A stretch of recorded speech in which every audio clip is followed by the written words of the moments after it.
ইসলামী ভাইরা, আপনারা যে ধ্বনিটি শুনতে পাচ্ছেন সেটি হলো আজানের ধ্বনি, মাগরিবের আজান, ব্যবজাজ সেন্টার মসজিদের আজান।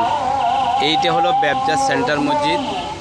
এই পাশে হলো মেন রোড, পথচারীদের যাত্রা, হাজার হাজার যাত্রী। অফিস ছুটি, 6:30 অফিস ছুটি হয়ে গেছে, শ্রমিকরা ছুটতেছে আপন গৃহে, কেউ বা আসতেছে না মসজিদের দিকে।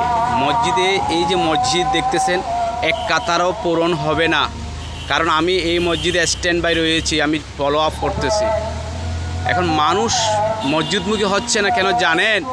সুদের বাজারে হাত ছানি দিলে টাকা পাওয়া যাচ্ছে, হাওলাত পাওয়া যাচ্ছে। মানুষ আল্লাহমুখী হচ্ছে না এই সুদের কারণে। আমি যদি এই দেশের একজন ধর্মমন্ত্রী হতে পারতাম, আমি সুদের বাজারকে বন্ধ করে দিতাম।